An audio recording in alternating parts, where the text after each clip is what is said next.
Hello friends, here I am Dr. Vandana Gupta. Welcome to my channel Home Science Let's Crack It. इस video में home science second paper को discuss करने जा रही हूँ जो कि नवंबर 17 में कंडक्ट कराया गया था। तो मैं पेपर सॉल्व करवाने से पहले आपको एक इन्फॉर्मेशन देना चाहती हूँ। ये हमारा टेलीग्राम चैनल का लिंक है, तो अगर आप चाहें तो हमें टेलीग्राम चैनल पर भी ज्वाइन कर सकते हैं। टेलीग्राम चैनल पर मैं सारे वीडियोस को शेयर करती हूँ, तो वहाँ पर आप इजीली सारे वीडियोस को देख सकते हो। और ये हमारा टेलीग्राम चैनल का लिंक दिया हुआ है, तो इसके थ्रू आप सारे वीडियोस को देख सकते हो।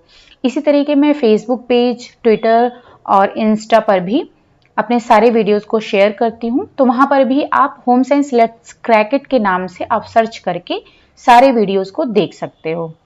ओके, तो ये था इन्फॉर्मेशन। अब मैं स्टार्ट करती हूँ पेपर। ठीक है, तो ये होम साइंस सेकेंड पेपर है जो कि नवंबर 17 में कराया गया था। इसमें 50 क्वेश्चंस हैं। ओके, तो स्टार्ट करते हैं।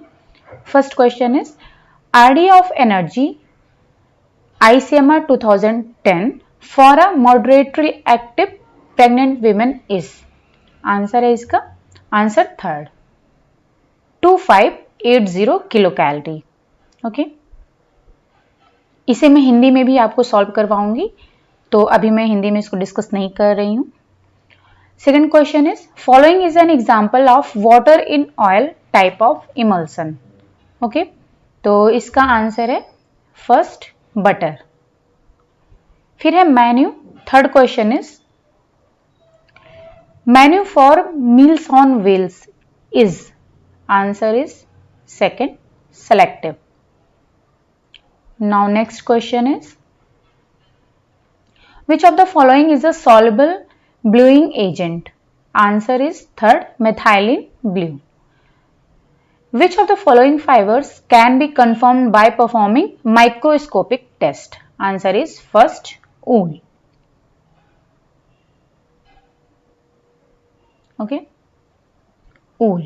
The list of human values was given by whom? Answer is third, Parker. Okay, अब मैं इसको हिंदी में भी आपको सॉल्व करवा दे रही हूँ और डिस्कस भी करूंगी। तो पहला क्वेश्चन है कि ICMR द्वारा मध्यम श्रम श्रेणी की गर्भवती माता के लिए दी गई ऊर्जा की प्रस्तावित पौष्टिक आवश्यकता है। तो आंसर इसका थर्ड है 2580 किलो कैलोरी।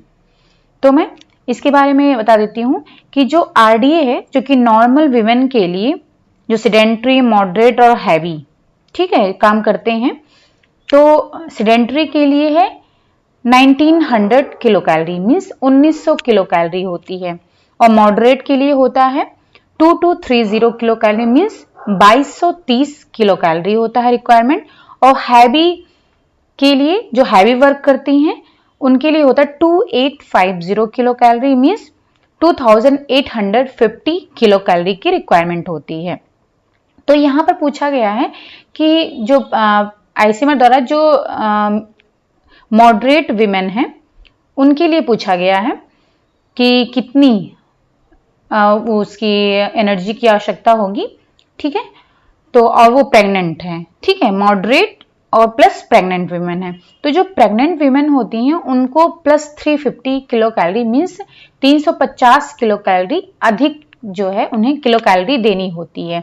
जो नॉर्मल है तो मॉडरेट में 2230 किलो कैलोरी की जरूरत है। अगर उसमें हम प्लस 350 को ऐड कर देंगे तो आपको जो है 2580 किलो कैलोरी मिल जाएगी। ये आप उसको प्लस करके देख सकते हो। 2230 में 350 को अगर आप प्लस करोगे तो आपको जो है 2580 किलो कैलोरी यानी कि 2580 किलो कैलोरी मिल जाएगा। और लैक्टेशन का भी मैं बता देती हूँ। लैक्टेशन में भी दो है, 0 to 6 मंथ और 6 to 12 मंथ। तो लैक्टेशन में जो 0 to 6 मंथ में प्लस 600 किलो कैलोरी एक्स्ट्रा देनी होती है, और 6 to 12 मंथ में प्लस 520 किलो कैलोरी एक्स्ट्रा देनी होती है। मतलब कि जितनी भी नॉर्मल कैलोरी है उसमें आप अगर 0 to 6 मंथ पूछता है तो उसमें 600 को प्लस कर दोगे अगर 6 to 12 मंथ में पूछता है तो प्लस 520 यानी कि 520 कैलोरी उसमें ऐड कर दोगे।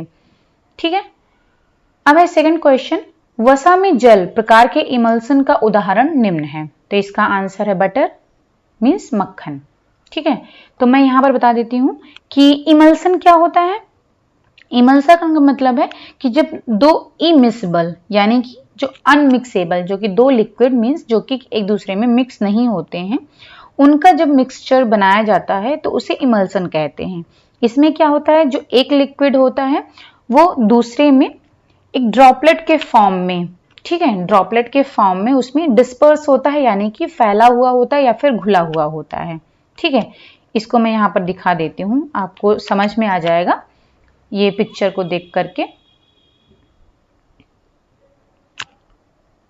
ये आप देख सकते हो। ठीक है, ये है ड्रॉपलेट के फॉर्म में। ठीक है, तो जो है एक लिक्विड जो है वो दूसरे में ड्रॉपलेट के फॉर्म में होता है। अब यहाँ पर आप देख सकते हो ये वाटर फेज है, ठीक है, जो बेस है इसका, और इसमें जो ये ड्रॉपलेट है वो ऑयल ड्रॉपलेट है। ठीक है, और ये दूसरे वाले में, तो ये हो गया आपका ऑयल इन वाटर इमल्सन। ठीक है, जिसमें कि ऑयल ड्रॉपलेट है और वाटर जो है इसका बेस है यानी कि फेज है। और ये दूसरा है जिसमें कि ऑयल फेज है, ठीक है, बेस में, और इसमें जो है वाटर ड्रॉपलेट के फॉर्म में है। तो ये हो गया water in oil emulsion. Okay, तो जो वाटर इन ऑयल इमल्सन यानी कि ये है वाटर इन ऑयल इमल्सन है, वो जो है इंटरनल फेज, इसमें क्या है, जो वाटर है वो इंटरनल फेज है और ऑयल जो है वो एक्सटर्नल फेज है। आप देख सकते हो ये ऑयल ये एक्सटर्नल फेज है जबकि वाटर जो है ये इंटरनल फेज है। ठीक है, मीन्स ये आंतरिक है और ये बाहर का फेज है। ठीक है, इसका एग्जाम्पल है बटर, हैंड क्रीम और मार्गारीन। ठीक है, जो हाथों में क्रीम लगाई जाती हैं कॉस्मेटिक्स में अगर देखोगे आप तो, और फूड्स में बटर है और मार्गारीन, ये जो है वाटर इन ऑयल इमल्सन का एग्जाम्पल है। और ऑयल इन वाटर क्या होता है, इसमें जो है जो ऑयल है वो इंटरनल फेज होता है यानी कि आंतरिक होता है, और जो वाटर फेज है वो एक्सटर्नल होता है यानी कि बाहरी होता है। तो इसमें जो इसका जो एग्जाम्पल है वो है स्किम मिल्क और क्रीम, ठीक है, और आइसक्रीम, ये जो है ऑयल इन वाटर इमल्सन का एग्जाम्पल है। अब जो मायोनीज है वो भी जो है एक ऑयल इन वाटर इमल्सन होता है। ठीक है, जो कि एग योक से बनाया जाता है ये, तो एग योक में लेस्थिन मिलाया जाता है जिसके द्वारा ये इसको स्टेबलाइज करता है। अब मैं यहाँ पर बता देती हूँ कि जो इमल्सन होता है, ठीक है, तो वो बहुत अनस्टेबल होता है और हाईली एक्टिव होता है। मतलब अनस्टेबल मीन्स कि अस्थिर होता है और बहुत ही अधिक एक्टिव होता है, क्रियात्मक होता है। तो क्या होता है कि अगर ये अनस्टेबल होने के कारण जो ड्रॉपलेट्स हैं इमल्सन में वो क्या होते हैं, बहुत जल्दी ही एक दूसरे के साथ मिल करके बड़े ड्रॉपलेट्स का फॉर्मेशन कर लेते हैं और फाइनली क्या होता है, दो अलग अलग लिक्विड फेज का फॉर्मेशन हो जाता है। ठीक है, अगर इसमें कोई स्टेबलाइजर नहीं मिलाया जाता है, कोई इमल्सिफायर नहीं मिलाया जाता है, तो क्या होता है, एक जो इमल्सन है मतलब एक लिक्विड है वो दूसरे में ड्रॉपलेट के फॉर्म में होता है, लेकिन अगर ये जो ड्रॉपलेट है वो धीरे धीरे क्या होता है, बड़े होने लगते हैं और ये दोनों ही लिक्विड जो है अलग अलग फेज बना लेते हैं। ठीक है, तो इन दोनों को ये अलग अलग फेज में डिवाइड ना हो इसलिए इनको स्टेबलाइज किया जाता है और इसलिए इसमें स्टेबलाइजर या फिर इमल्सिफायर को मिलाया जाता है। अब आप देख सकते हो ये formation of surfactant and emulsion. ठीक है, तो यहां पर आप देख सकते हो ये ऑयल है जो कि ड्रॉपलेट के फॉर्म में है,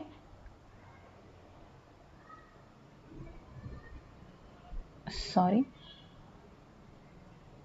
ठीक है, ये ऑयल जो है वो ड्रॉपलेट के फॉर्म में है और इसके किनारे किनारे जो सरफेक्टेंट है मींस ये स्टेबलाइजर है या फिर आप इसको इमल्सिफायर कह सकते हो, जो कि इसको बड़े मॉलिक्यूल में कन्वर्ट होने से रोक रहा है। ठीक है, और इस तरीके से जब हम सरफेक्टेंट का यूज करते हैं मींस इमल्सिफायर या फिर स्टेबलाइजर का यूज करते हैं तो वो इनको जो है बड़े ड्रॉपलेट फॉर्म में फॉर्मेशन करने में जो है नहीं होने देता है, जिससे कि जो दोनों लिक्विड्स हैं वो अलग अलग फेस नहीं बना पाते हैं। इसीलिए जो है मायोनेज में लेस्थिन स्टेबलाइजर का यूज किया जाता है, जो कि इसे स्टेबलाइज करने में हेल्प करता है। ठीक है, तो ये हो गया इमल्सिफायर।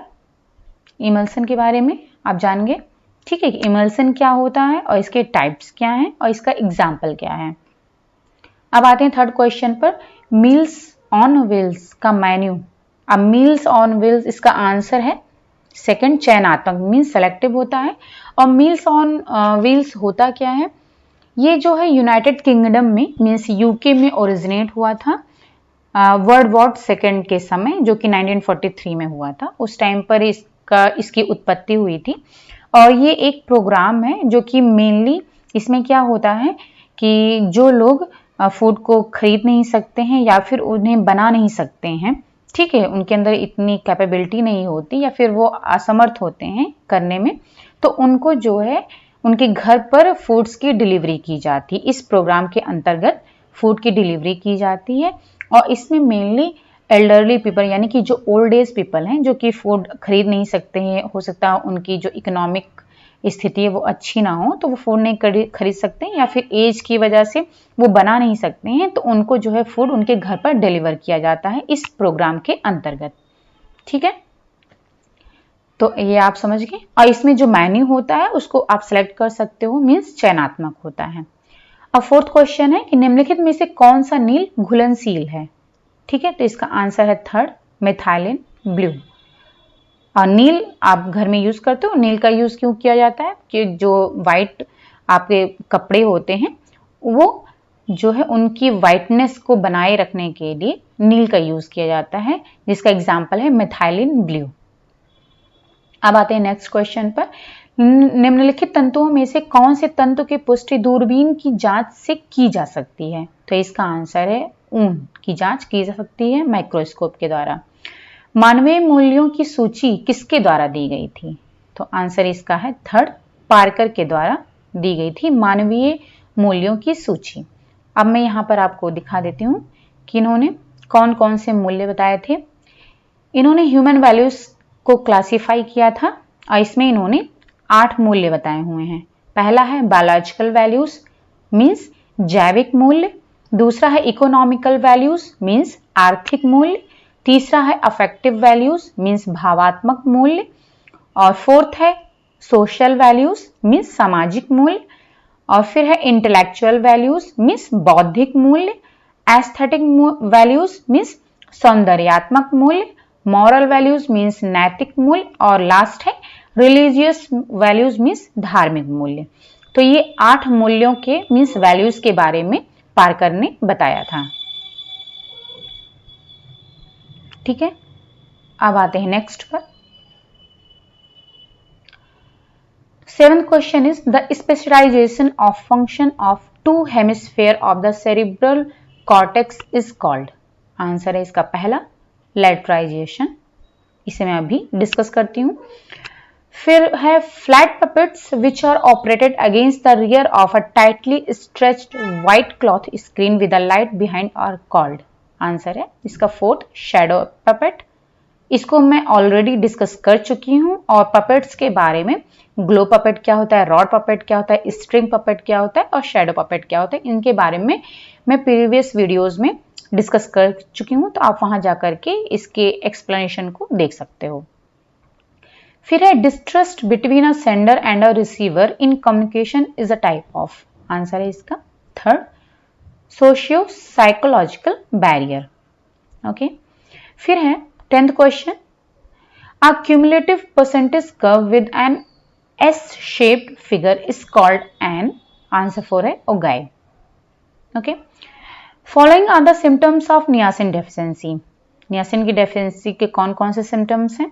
ठीक है, तो इसमें से आंसर है second, A B and D, means पहला डायरिया, फिर है डर्मेटाइटिस और डी है डिमेंशिया।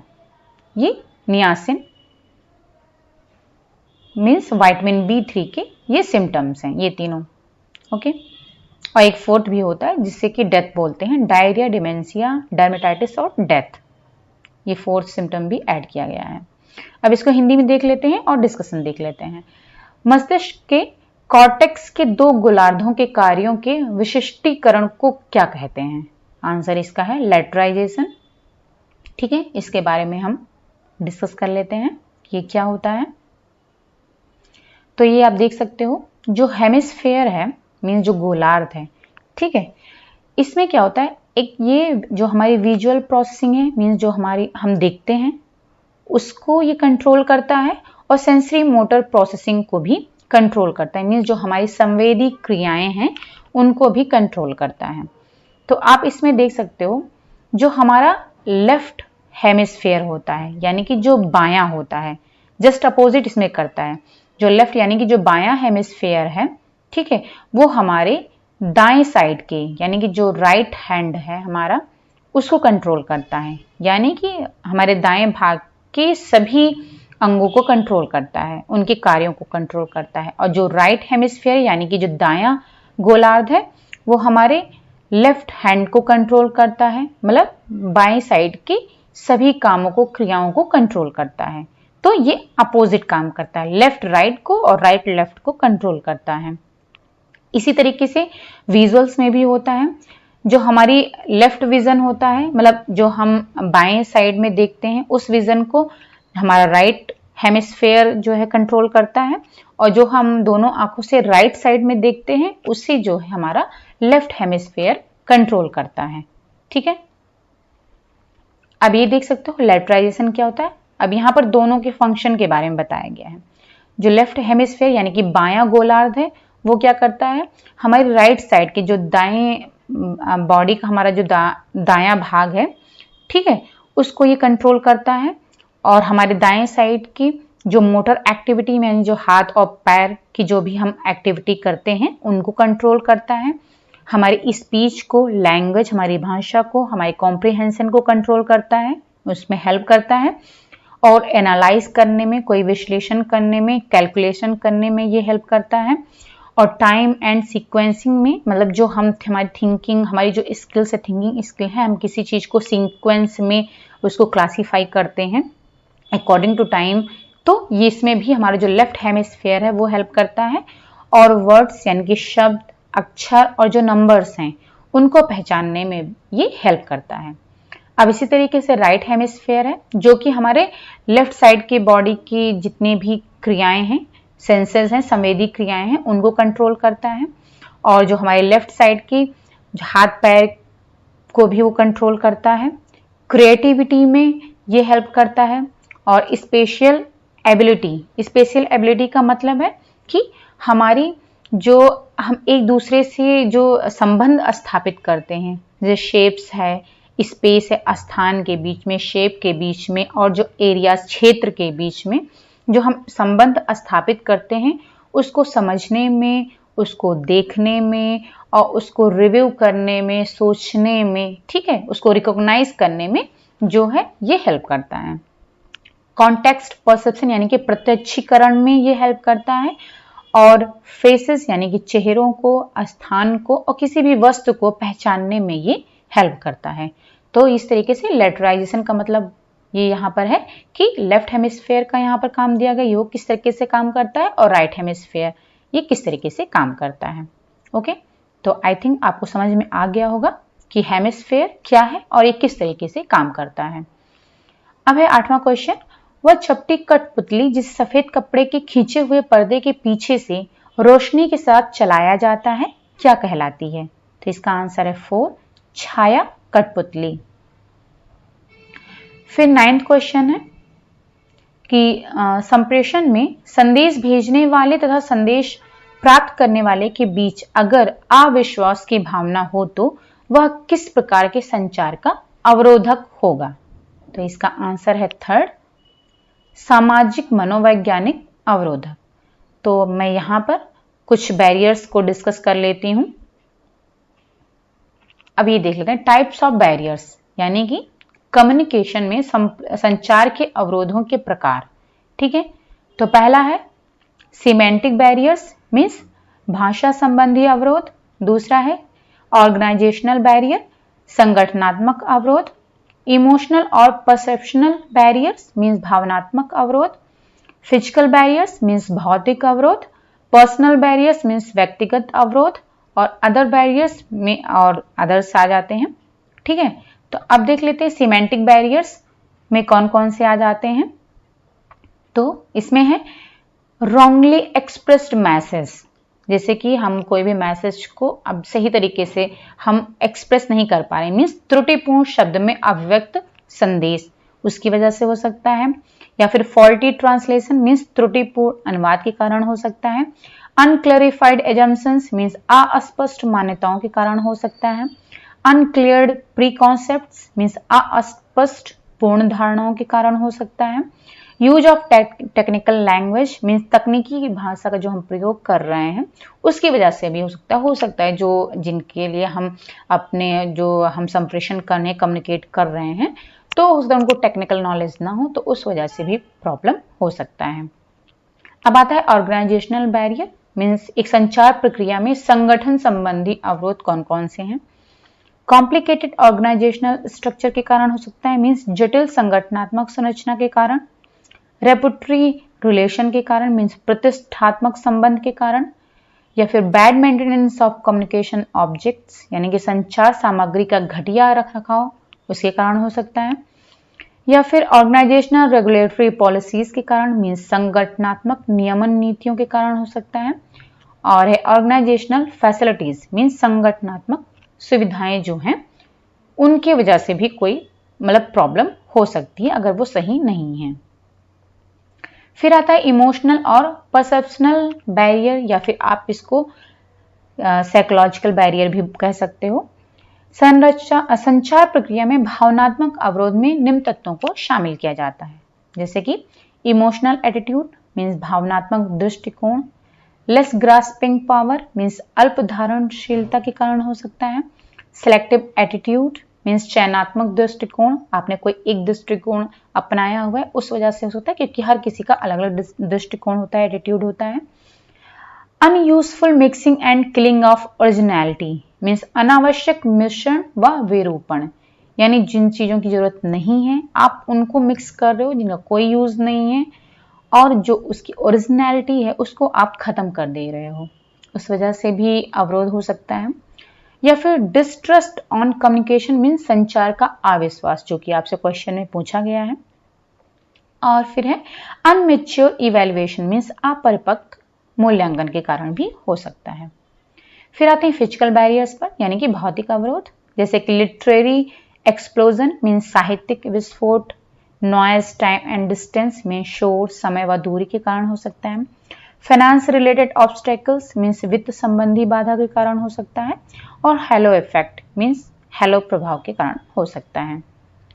फिर आता है पर्सनल बैरियर्स यानी कि व्यक्तिगत बाधाएं, इसमें सीनियर ऑफिसर रिलेटेड ऑब्स्टेकल्स हो सकते हैं यानी कि उच्च अधिकारियों संबंधी अवरोध हो सकता है। बॉडी लैंग्वेज यानी कि शारीरिक भाषा के कारण हो सकता है। प्रॉब्लम्स ड्यू टू सबऑर्डिनेट्स यानी कि अधीनस्थों संबंधी अवरोध हो सकता है। लैक ऑफ इंस्पिरेशन प्रेरणा के अभाव के कारण हो सकता है।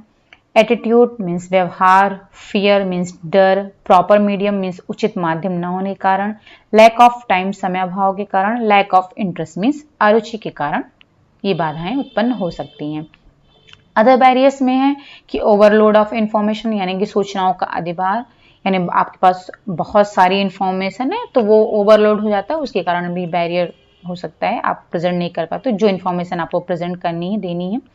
फिर problem due to governmental publication यानी शासकीय प्रकाशन संबंधी बाधा हो सकती है। मॉडर्न मैकेनिकल इक्विपमेंट यानी जो आधुनिक यांत्रिक साधन है उसके कारण हो सकता है। या फिर diversification of social and cultural background यानी कि सामाजिक एवं सांस्कृतिक पृष्ठभूमि की विभिन्नताओं के कारण भी ये बैरियर उत्पन्न हो सकती है। ओके, तो यहाँ पर हमने बता दिया कि कितने टाइप्स के बैरियर हैं और उसके अंदर क्या क्या चीजें आती हैं।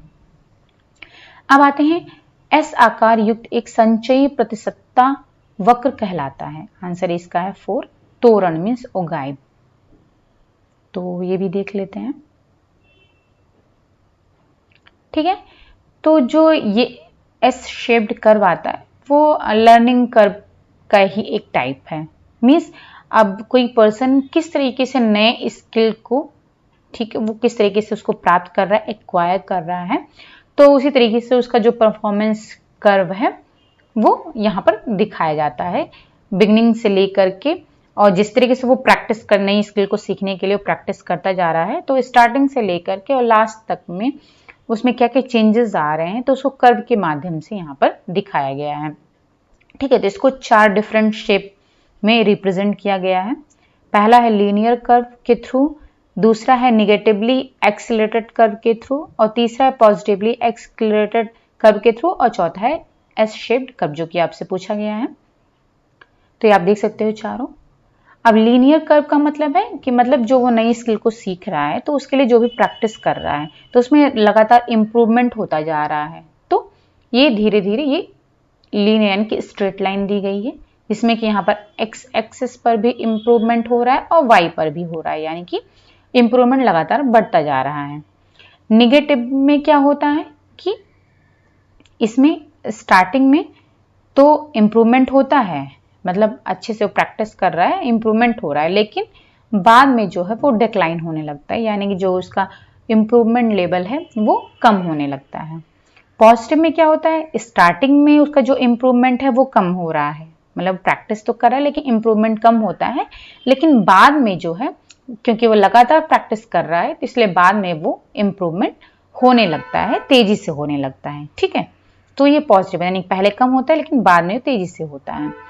और एस शेप जो है इसमें ये तीनों को ये कवर कर लेता है, मीन्स तीनों लीनियर, निगेटिव और पॉजिटिव, ये तीनों चीजें इसमें आ जाती हैं।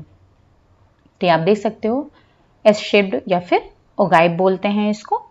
और अगर आप इसको इसका एग्जांपल लें हम कि कोई केस है, मीन्स कोई भी प्रॉब्लम है हॉस्पिटल से रिलेटेड, मतलब कोई भी बीमारी है उससे रिलेटेड कोई केस है, ठीक है, तो अगर हम उसके लिए कर्व तैयार करते हैं एस शेप्ड का, तो उसमें क्या होगा, ये डेज दिए गए हैं, जो कि इसमें क्या होता है, जो एक्स एक्सिस पर ये क्लास इंटरवल्स दिए होते हैं, मीन्स जैसे 0 to 20, 20 to 40, 40 to 60, इनके बीच में जो है 20 का डिफरेंस है।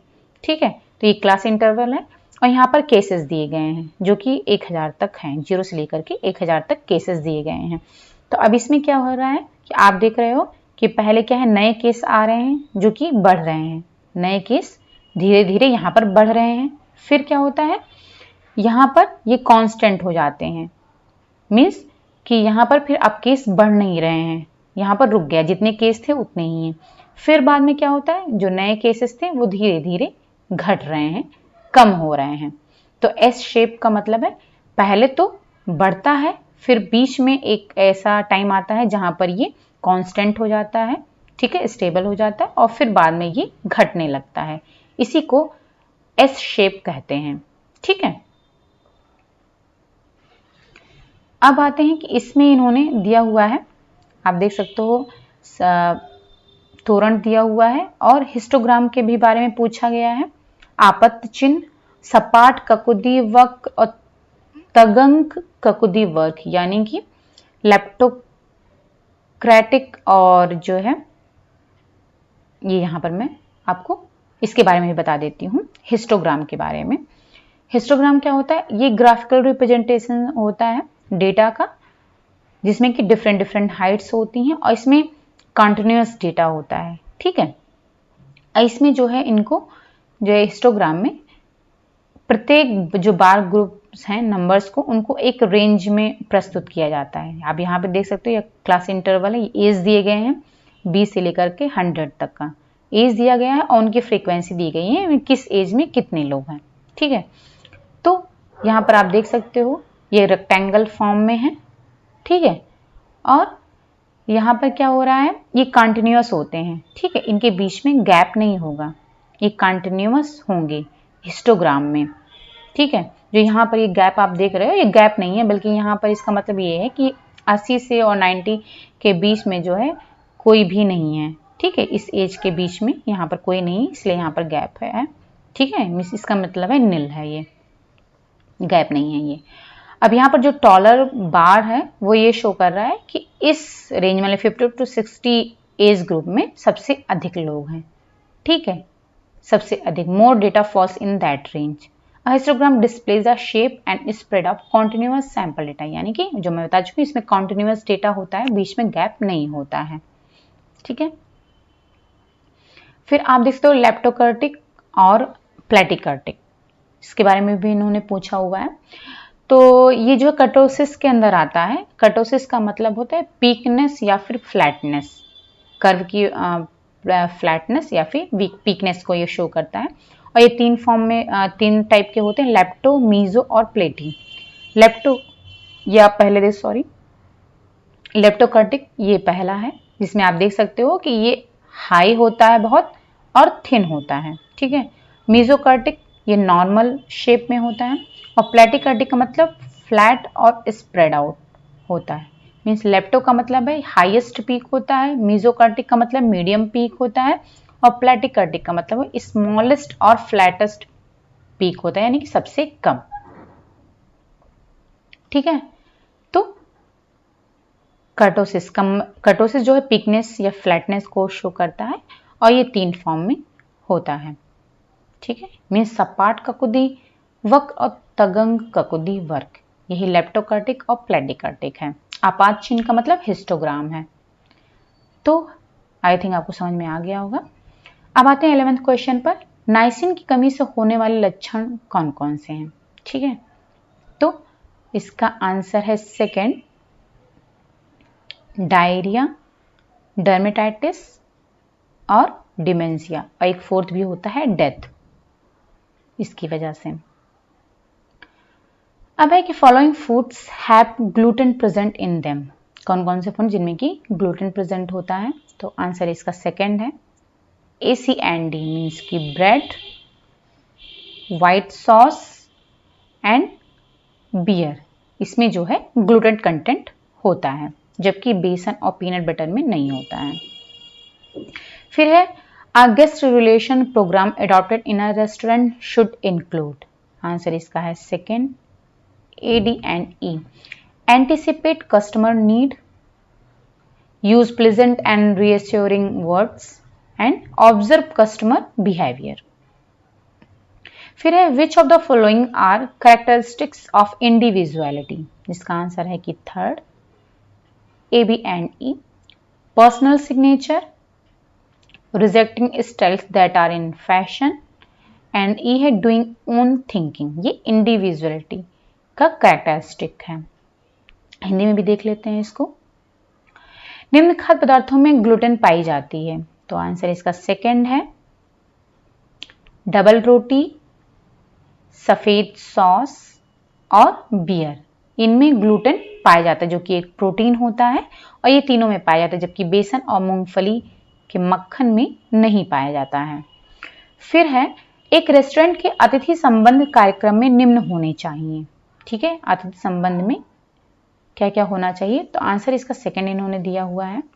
पहला है कि ग्राहक की आवश्यकता का पूर्वानुमान करना, कि उनकी क्या आवश्यकता है उसके बारे में अनुमान लगाना पहले से। फिर डी है कि सुखद एवं आश्वस्त शब्दों का प्रयोग करना। ठीक है, ये कस्टमर के लिए बहुत जरूरी होता है, इससे अच्छा रिलेशन बनता है। और ई है ग्राहक के व्यवहार पर ध्यान देना, वो कि उनका जो है नेचर कैसा है, उसी के अकॉर्डिंग आपको उनके साथ बिहेव करना होता है। फिर निम्नलिखित में से व्यक्तित्व की विशिष्टताएं कौन सी हैं, व्यक्तित्व की। ठीक है, तो इसका आंसर है थर्ड मीन्स निजी हस्ताक्षर, फैशन शैली की अस्वीकृति। ठीक है, जो सभी लोग पहन रहे हैं उसको छोड़कर वो अपना खुद की, उनकी एक विशिष्टता होती है, अपना खुद का अलग व्यक्तित्व होता है, वो सबके तरीके नहीं दिखना चाहते हैं, और अपनी सोच रखना। ठीक है, ये व्यक्तित्व की विशिष्टता होती है। फिर आते हैं 15 क्वेश्चन पर, which of the following are leaf fibres. ठीक है, तो इसका आंसर है third CND, means pina and abaca. ठीक है, तो इसके बारे में मैं थोड़ा सा आपको बता देती हूँ कि पीना और अबाका मतलब कि जो अबाका है वो भी जो है वो लीफ से प्राप्त होता है। ठीक है, बनाना लीफ से, और जो पीना है वो पाइनएप्पल लीफ से प्राप्त होता है। ठीक है, पीना पाइनएप्पल से और एबाका जो है वो बनाना लीफ से प्राप्त होता है, जबकि जो कपोक है वो सीड हेयर से प्राप्त होता है, मीन्स कि सीड से प्राप्त होता है, बीज से प्राप्त होता है। और जो रैमी है ये बास्ट फाइबर होता है, मीन्स कि ये उसकी बास्ट फाइबर का मतलब है कि जो पेड़ होता है उसकी छाल से प्राप्त होता है। ठीक है, और रैमी जो है इसको चाइना ग्रास भी कहते हैं। फिर 16 question, identify the motor driven appliances from those listed below. Answer इसका 4 है, A and D, means refrigerator और मिक्सर ग्राइंडर, ये मोटर ड्राइवन अप्लायंसेस होता है। फिर है the emergence of the following adaptive behaviours occur during the sensory motor period between 8 to 12 months age given by प्याजे। Answer इसका फर्स्ट है, A B and C, goal directed behaviour, object permanence and सी है intensity. Okay, फिर है extension aims at human resource development for multiplier effect bye. Answer इसका third है, ECNT, means imparting knowledge, imparting skills and bringing desirable change in behavior। अब आते हैं हिंदी में, देख लेते हैं निम्नलिखित में से कौन से पत्ते के तंतु हैं, मीन्स लीफ से जो प्राप्त होते हैं। आंसर इसका थर्ड है, C and D, means pina and एबाका। पीना जो कि पाइनएप्पल लीफ से प्राप्त होता है और एबाका जो कि बनाना लीफ से प्राप्त होता है, जबकि जो ये कपोक है ये आपका सीड हेयर से प्राप्त होता है। ठीक है, सिल्क कॉटन ट्री से प्राप्त होता है। और जो रैमी है ये बास्ट फाइबर होता है, मीन्स कि ये पेड़ की छाल से प्राप्त होता है और इसे चाइना ग्रास भी बोलते हैं। फिर 16 क्वेश्चन, नीचे दिए गए उपकरणों में से मशीन संचालित उपकरणों की पहचान कीजिए, जिसका आंसर है 4, मीन्स रेफ्रिजरेटर और मिक्सर ग्राइंडर, ये मशीन संचालित उपकरण है। फिर 17 क्वेश्चन है कि निम्नलिखित अनुकूली व्यवहार का उदय 8 से 12 महीने के सेंसरी मोटर काल के दौरान उत्पन्न होता है, जैसा कि प्याजे द्वारा प्रतिपादित किया गया है। तो इसका आंसर है, कौन कौन सा व्यवहार है, लक्ष्य निर्देशन व्यवहार, ठीक है, फिर ऑब्जेक्ट परमानेंस भी आता है उनमें, और विचार कर करना, मीन्स कि वो थिंक भी करने लगते हैं। सेंसरी मोटर में वो सेंसेस का यूज करते हैं, और इसके मैं डिफरेंट स्टेजेस के बारे में इनका बता चुकी हूँ, जो प्याजे के द्वारा जो 4 स्टेजेस दिए गए हैं और उसके अंदर कौन कौन से सब स्टेजेस हैं उसके बारे में भी बता चुकी हूँ। तो वो आप अगर चाहो तो इसका अगर आप डिटेल जानना चाहते हो प्याजे की थियोरी के बारे में तो आप वो देख सकते हो, प्रीवियस वीडियोज में मैंने डिस्कस किया हुआ है डिटेल में, उसमें आप जाकर के देख सकते हो। ठीक है, तो ये तीनों चीज़ें जो है सेंसरी मोटर स्टेजेस में जो है वो स्टार्ट हो जाती हैं, वो करने लगते हैं। फिर आता है बहुमुखीय विकास के लिए विस्तारण मानव संसाधनों का विकास करता है, जो कि निम्न है। आंसर इसका थर्ड है, ACND, मीन्स जानकारी प्राप्त करना, जानकारी प्रदान करना, मतलब जो एक्सटेंशन में जो मानव संसाधन कौन कौन चीज़ें जो है वो का विकास करता है। बहुमुखी विकास के लिए जो विस्तार यानी कि एक्सटेंशन है वो मानव संसाधनों का विकास करता है। कौन कौन से किस किस का विकास करता है, जानकारी प्रदान करना, फिर आता है कौशल का विकास करता है, और डी है व्यवहार में वांछनीय बदलाव लाना। ये सारी चीज़ें जो एक्सटेंशन का काम होती हैं। ठीक है, इसमें क्या हम जानकारी प्रदान करते हैं, इन्फॉर्मेशन उनको प्रोवाइड करते हैं, उनकी जो स्किल्स उनका कौशल है उनका विकास करते हैं डिफरेंट तरीके से, और उनके जो व्यवहार है उसमें भी चेंज लाने का प्रयास करते हैं। फिर 19 question, aspects of non verbal communication are. Answer is first A, B and C, body language, facial expression और पोस्चर। फिर है 20 question, the Mann Whitney test is a test of. Answer is third, difference between two independent samples, uses measurements on an ordinal scale, and D, small sample size। 21st question is assertion, food which have higher amounts of amylose have a lower glycemic index। Reason है इसका the amylose gets rapidly digested. Answer इसका third. A is correct and R is incorrect, means जो assertion है वो सही है लेकिन इसका रीजन जो है वो गलत है। फिर है 22 question, including oats and its products in the diet helps in reducing the risk of cardiovascular disease in population. इसका रीजन है beta glucan helps in normalising the lipid profile. तो आंसर इसका पहला है, दोनों ही सही है। ठीक है, तो इसको हम आगे डिस्कस कर लेते हैं। अमौखिक संप्रेषण के पहलू निम्नलिखित हैं। आंसर पहला है। ठीक है, अमौखिक मीन जिसमें कि हम वर्बली कुछ भी नहीं बोलते हैं, अपने शारीरिक हाव भाव के द्वारा हम एक्सप्रेस करते हैं अपने विचारों को चेहरे के भाव के द्वारा और मुद्रा के द्वारा। फिर है मैन विटनी जांच एक जांच है, टेस्ट है, जिसमें क्या क्या चीजें होती हैं। आंसर इसका third, A B and D, means दो स्वतंत्र प्रतिदर्श के बीच विभिन्नता की जांच होती है। मापों का उपयोग एक क्रम सूचक मापनी पर होता है और इसमें छोटे प्रतिदर्श आमाप होते हैं, यानी स्मॉल सैंपल साइज होता है इसमें।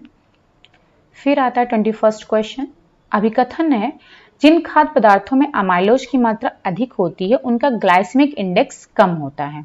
ठीक है, कारण है कि अमाइलोज का पाचन शीघ्रता से होता है। तो आंसर इसका है थर्ड, ए सही है लेकिन आर गलत है, क्योंकि अमाइलोज और अमाइलोपेक्टिन के बारे में हम पहले डिस्कस कर चुके हैं। ये दोनों ही पॉलीसैकेराइड होते हैं, ठीक है, और बहुत ही इंपॉर्टेंट होते हैं। तो जो पॉलीसैकेराइड होता है उसका जो ग्लाइसेमिक इंडेक्स है कम होता है। क्यों कम होता है? क्योंकि ये इजीली डाइजेस्ट नहीं होता, इसका डाइजेशन नहीं होता है। ठीक है, बहुत रैपिडली डाइजेशन इसका नहीं होता है, क्योंकि पॉलीसैकेराइड है वो पहले मोनोसैकेराइड में कन्वर्ट होगा, देन उसका डाइजेशन होगा। लेकिन जो मोनोसैकेराइड होता है जैसे कि ग्लूकोज है, फ्रक्टोज है, ठीक है, तो ये क्या होता है, इजीली डाइजेस्ट हो जाता है, मतलब इसका पाचन जो है बहुत तेजी से होता है, इसीलिए जो है उसका जो ग्लाइसेमिक इंडेक्स है वो अधिक होता है। लेकिन जो अमाइलोज है, ये पॉलीसैकेराइड है, इसका ग्लाइसेमिक इंडेक्स कम होता है। तो इन्होंने इसका रीजन गलत दिया हुआ है कि अमाइलोज का पाचन शीघ्रता से होता है, जबकि इसका पाचन शीघ्रता से नहीं होता है। ठीक है, क्योंकि पॉलीसैकेराइड है तो पहले मोनोसैकेराइड में टूटेगा, देन उसका पाचन होगा।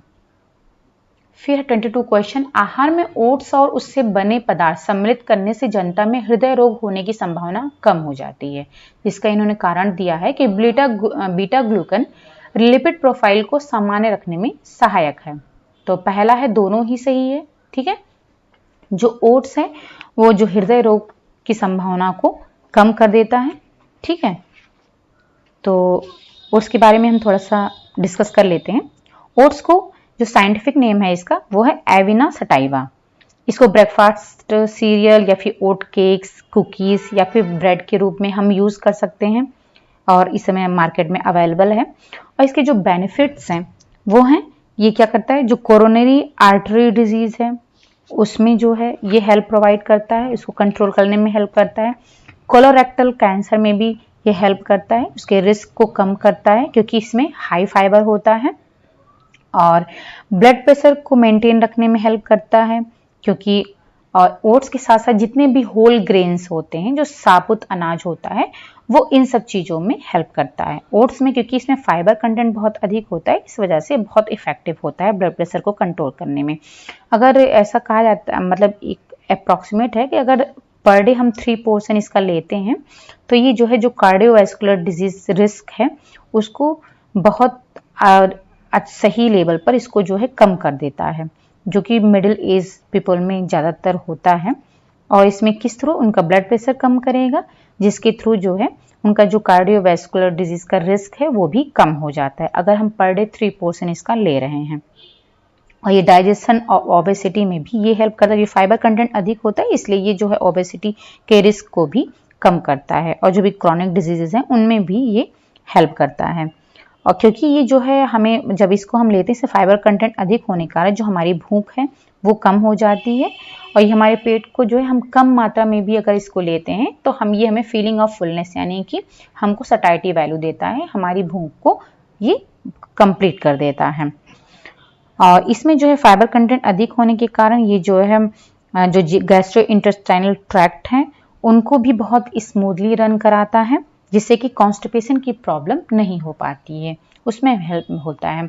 और ओट्स में जो एंटीऑक्सीडेंट पाया जाता है जिसका नाम है एविनैंथ्रामाइड्स। इसके अंदर एक एंटीऑक्सीडेंट होता है जो कि पॉलीफेनॉल है, ठीक है। और ये जो है ब्लड प्रेशर को जो है कम करता है, क्योंकि ये क्या करता है, जो इसके अंदर एंटीऑक्सीडेंट है वो नाइट्रिक ऑक्साइड प्रोडक्शन को बढ़ा देता है, जो कि ब्लड प्रेशर को कम कर देता है। इसके साथ साथ ये एंटी इन्फ्लामेटरी भी होता है और एंटी इचिंग प्रॉपर्टी भी इसकी होती है। और अब देख लेते हैं न्यूट्रिशन में, ठीक है, ये भी थोड़ा सा मैं बता देती हूँ। न्यूट्रिशन किस तरीके से हेल्प करता है, डाइटरी फाइबर इसमें होता है, वो तो मैंने बता दिया। और जो इनमें स्पेसिफिक टाइप ऑफ फाइबर होता है उसको कहते हैं बीटा ग्लूकन। और जो ये पर्टिकुलर टाइप ऑफ फाइबर है ये क्या करता है, जो बैड कोलेस्ट्रॉल यानी कि LDL low density lipoprotein cholesterol है, जिसे कि बैड कोलेस्ट्रॉल बोलते हैं, उसके लेवल को ये कम करने में हेल्प करता है। अगर आप एक कप यानी अप्रॉक्सीमेट है कि 81 ग्राम एक कप अगर ड्राई ओट्स लेते हैं जिसमें कि 7.5 ग्राम ऑफ फाइबर होता है, ठीक है। और यहाँ पर RDA दिया गया है कि विमेन के लिए 25 ग्राम और मेन के लिए 38 ग्राम जो है RDA है डाइटरी फाइबर का। तो अगर आप एक कप इसका ले लेते हो यानी 81 ग्राम तो आपका 7.5 ग्राम आपको इससे मिल जाता है। और कैलोरी इसमें जो होती है मीन्स कि एक कप ड्राई ओट्स लगभग 80 ग्राम ओट्स में जो है 297 कैलोरीज होती हैं। और इसमें मिनरल्स हैं, बहुत सारी मिनरल्स और विटामिन और एंटीऑक्सीडेंट पाए जाते हैं। तो अगर आप 100 ग्राम ओट्स लेते हो तो उसमें आप देख सकते हो कि आपका 51% जो रिकमेंडेड थायमीन है RDA है आपकी, उसका 51% आपको मिल जाता है ओट्स के थ्रू।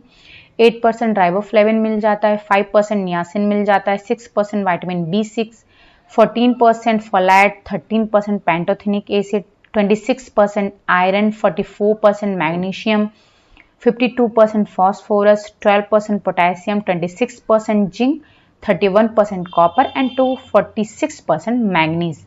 ये सारे मिनरल्स और वाइटामिन्स आपको जो है इजीली 100 ग्राम ओट से मिल जाते हैं। तो ये बहुत ही इंपॉर्टेंट है, बहुत ही बेनिफिशियल है आपके हेल्थ के लिए अगर आप इसे डेली डाइट में इंक्लूड करते हो तो। अब आते हैं नेक्स्ट क्वेश्चन पर। आई थिंक आपको ये ओट्स के बारे में जो भी हमने बताया वो समझ में बहुत अच्छे से आ गया होगा, ठीक है। तो दोनों ही सही है, ये मैंने बता दिया आपको।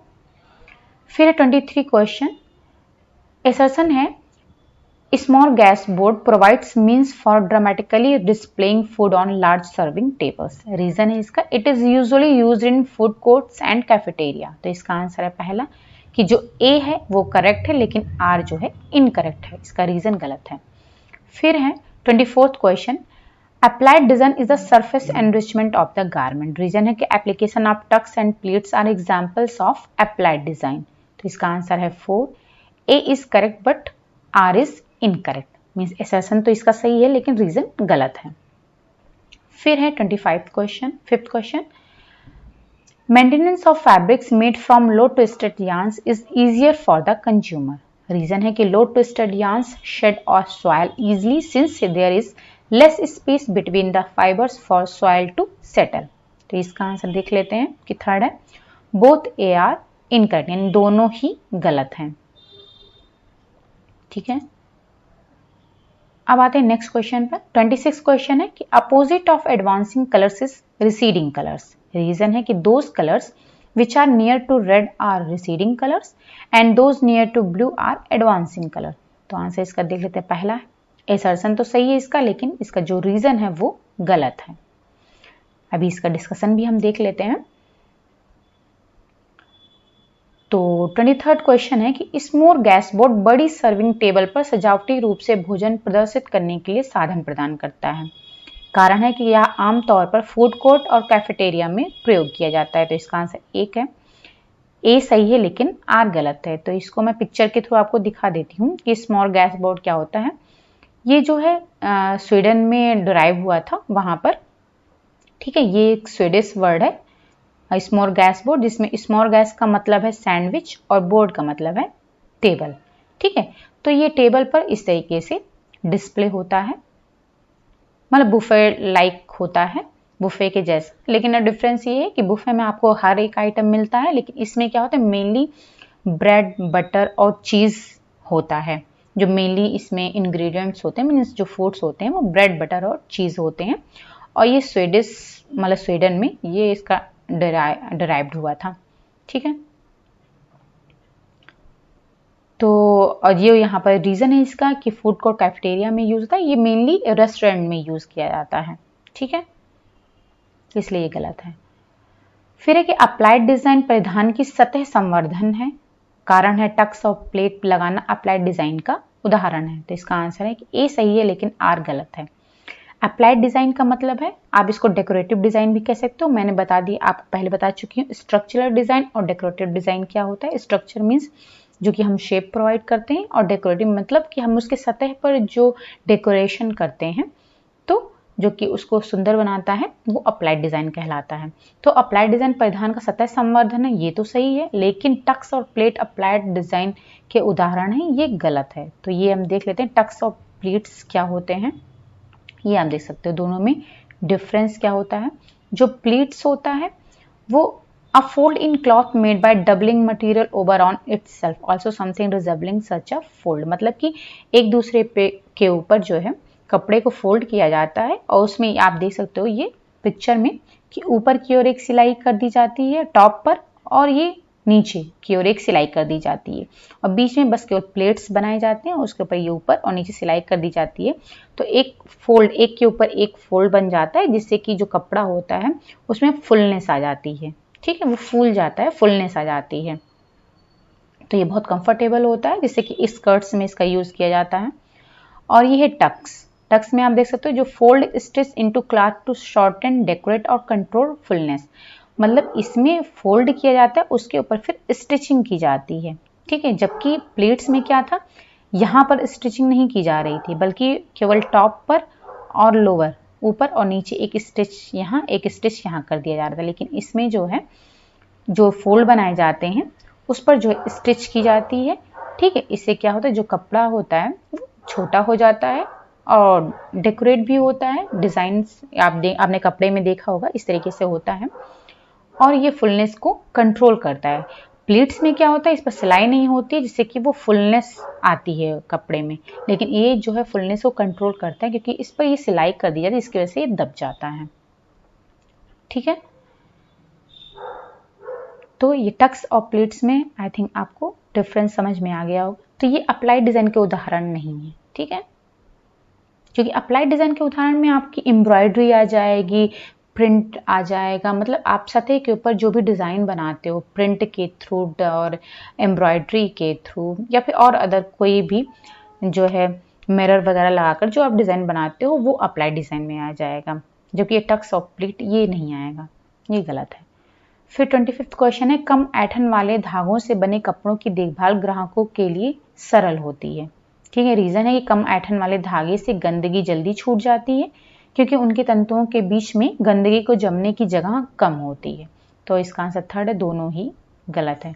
तो ऐसा नहीं है कि जो कम ऐंठन वाले धागे उनसे जो कपड़े बने होते हैं उनकी देखभाल ग्राहकों के लिए सरल होती है, ऐसा नहीं है। और ना ही जो इसमें गंदगी होती है वो जल्दी छूट जाती है, क्योंकि जगह कम होती, तो ये दोनों ही गलत है। फिर 26 क्वेश्चन है कि उन्नत रंग का उल्टा धूमिल रंग है।